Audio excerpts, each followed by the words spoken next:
Hi, folks. We're Kyle and Carrie Ann, two newlyweds who decided it was time for a change.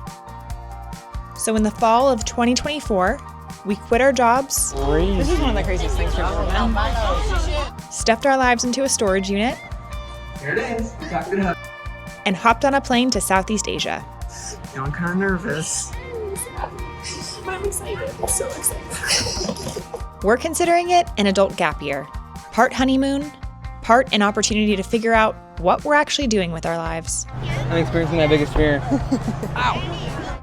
Naturally, we thought, what better way to celebrate marriage than by getting completely lost in foreign countries together? That's crazy. They flipped the map upside down.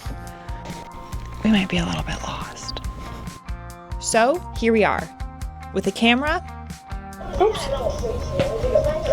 a rough plan, Obstacle course. and hopefully enough savings to get us through the year. That's kind of an expensive meal, actually. Yeah, I didn't want this. First stop, we're starting off on a 3-week tour around China. Why China, you may ask? Well, this guy is obsessed with Chinese food and has been practicing his Chinese all summer long. I tried to speak Chinese with the guy, but I don't think he understood what I was trying to communicate. 不说中文. No. So, stick around as we kick things off in Shanghai, exploring the city and everything it has to offer. And I try to duct tape our early vlogging clips together into somewhat of a storyline. Okay, so we're kind of getting a little bit. Sure, recorded some of that.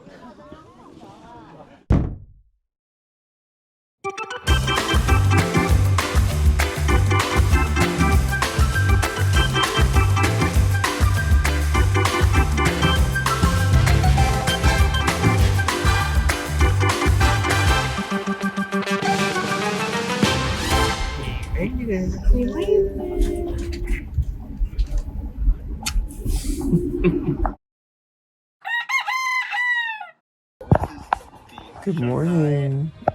It's 4:30. Morning. We're doing research about what we're gonna do today. I hope we like it. Hopefully it's fun. And a few hours later, we were ready to hit the streets of Shanghai, motivated by the primary thing that brought us to China, street food. We just ordered, I think it's Jianbing. It's like they do a, first they put down a dough.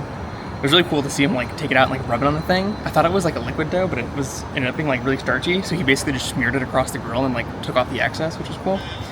Cooked that, they put an egg on top of it. And then basically you have like a pancake with egg in it. And then they put some sauces. And then that's kind of like the soft part. And then they roll it up with these crunchy things inside for extra texture. It's super good. Is it spicy? No, tiny bit. That's where I feel like you guys got stuck, was on the, do you want it spicy? 有辣吗？辣椒。辣 so spicy. You want spicy? 给个推荐的吧。辣椒要是不用辣椒。I tried my phrase of, I think it's 给个推荐的吧. Oh, give me the recommended one. Yeah, gave me the recommended one, but either didn't say it right or he didn't understand or like the context was weird, so I gotta revisit that later. 一点点还是不要。中文说，辣对。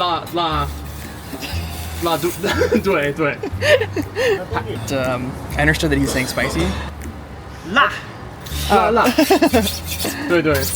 Then I tried to say like as you, like me, like Mila, like do you like spicy? Like you spicy? 放一点点吧。你辣。我听得懂的，听得懂的。 And then I said, how chuma, like, is it tasty? And then we just were not communicating. and then I just went to dui, which means like right or correct. And I just was throwing duis to see if he would just start putting stuff on there. 是放还是不放？有什么好看的？对，放。看外国有人还看外国。 Yeah. It's super good. So I took a bite. It's like very cilantro-y, herby. Slightly sweet. It was good. And with our street food cravings temporarily satisfied, we headed down the street to the local public park.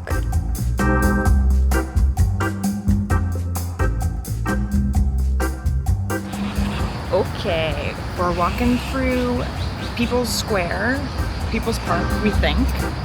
People's Square and or Park.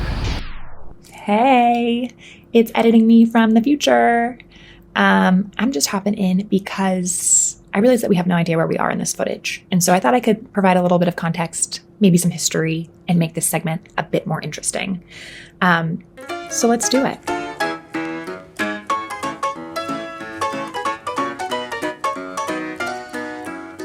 So the history of People's Park / People's Square starts back at around 1862 when the British decided that Shanghai very desperately needed a fancy horse racing track. So that's what they built, and they called it the Shanghai Race Club. The club itself had a very strict no Chinese allowed policy, wild, up until about 1908.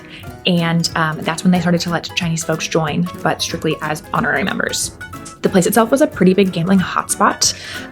They obviously had horse racing, but in 1909, they also introduced raffle tickets, which actually became way more popular than horse racing. So huge success there.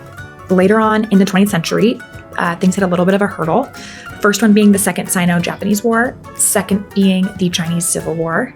And turns out wars are actually not great for horse racing. So that was a little bit tough. Then in 1949, the People's Republic of China came to power, and eventually they put a stop to gambling and horse betting. So that was kind of the nail in the coffin for the racetrack. Eventually, in 1952, the racetrack itself got a bit of a makeover. So the northern half became People's Park, and the southern half became People's Square. These days, the park is just a very nice place to come hang out and stroll around. The Shanghai Museum is located in People's Square, which is a very popular museum that's supposed to be incredible, but we messed up and didn't get tickets ahead of time, so we couldn't get in, but I've heard amazing things. And then People's Park is just kind of a place to hang out, stroll around. They've got cultural events, different exhibits that come through, and there's also a marriage market there where parents can try and find spouses for their children, and we'll talk about more in a future episode. But otherwise, it's a lovely place to visit. The thing that really interested us the most, however, was the pigeons. Yeah. There's a bunch of doves in the tree? Oh, wait, I'm being attacked. How do I zoom? How do I zoom? I don't know how to use my camera. Where are we going? Starbucks, baby. At this point, the jet lag was hitting us, and we were desperate for some caffeine. The next stop on our list was the Shanghai Starbucks Reserve. The Shanghai location is one of 6 Starbucks Reserve roasteries in the world. Starbucks describes these roasteries as theatrical, experiential shrines to coffee passion. That's actually verbatim from their website. But you can essentially think of it as a giant Starbucks with some unique menu items and a massive merch shop.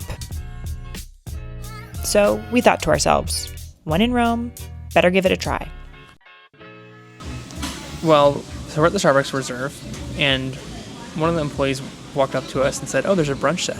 And we're like, "Wait a minute, is the price like $2.50? Like, this is crazy." Turns out it was $25. We were off by a factor of 10. Good start. So we're gonna eat it. Okay, so here's our beautiful Yorkshire pudding, we think. We've got this lovely sausage, some ham, some salad, and last but not least, we got a Yuyuan Garden anaerobic bourbon coffee. We're excited to try it. It's a live shot. Okay. Are you ready? Yeah. Bite? It's a classic sausage flavor. Wait, this is good. Basically, like, all of the flavors are exactly as you'd expect it, but they're done well. That's good. It's good. I'd recommend that. I don't understand the need for it to be inside of a Yorkshire pudding thing, but it's good. Yeah, but it's so fun. No, it's fun. It's fun. You're right about that. Okay.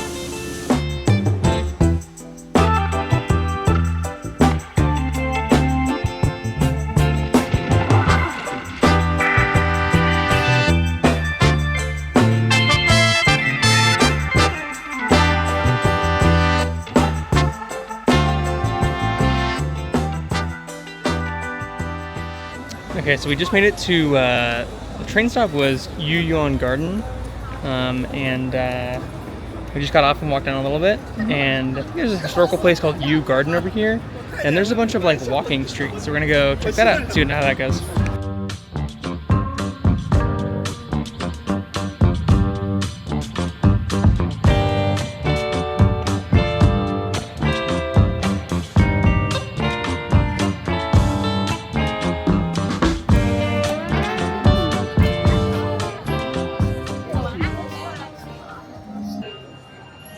Oh.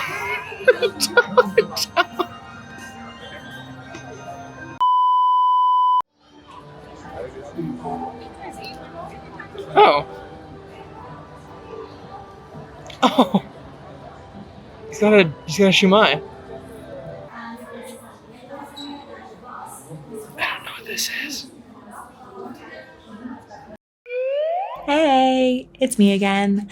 I don't have as many fun visuals for this one, but I figured we needed a little bit more context on the Yu Garden and why it's so exciting. So the Yu Garden, or Yuyuan Garden, was first built in 1559 by a Ming official called, I'm gonna let Google Translate help me out with this one. 潘允端 Thank you. And he pretty much built it after failing one of his imperial exams. I guess it was like a bit of a way to get his mind off things and apologize to his parents. So he decided to create this very simple garden retreat for them specifically, which was very sweet, except that kind of spiraled from a very simple project to about 16,000 square meters of ponds, rocks, pavilions, and very fancy bridges.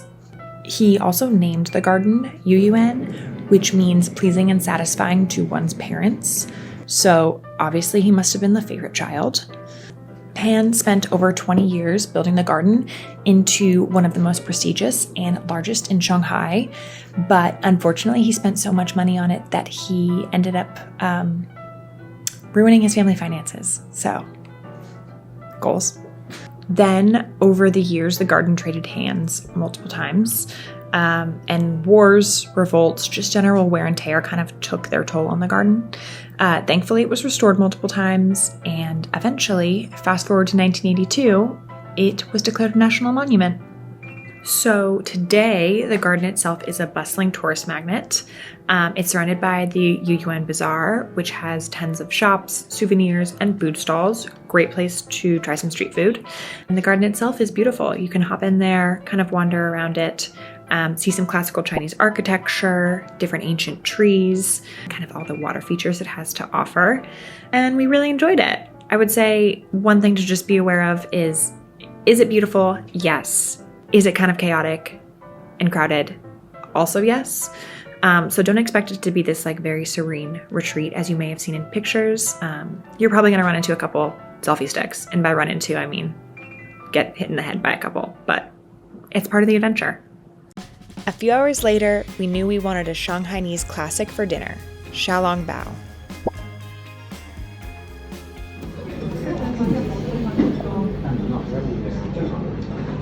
I'm scared about how these are. I know.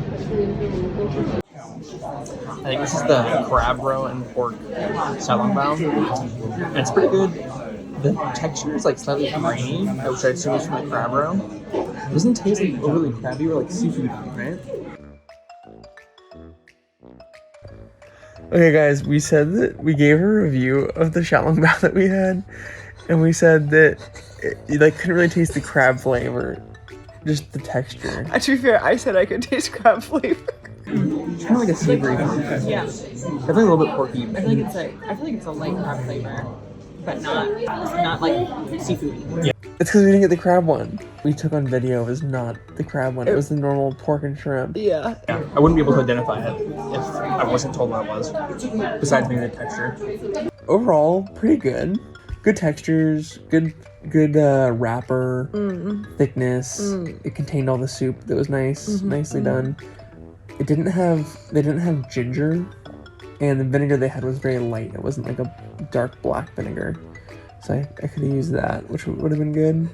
A minute-long food review. Yeah, I gotta tell the people. But I kind of had a weird texture on the pork xiaolongbao one. A texture I'd never had encountered before on a xiaolongbao. Good? Yeah. Anything else to say? No.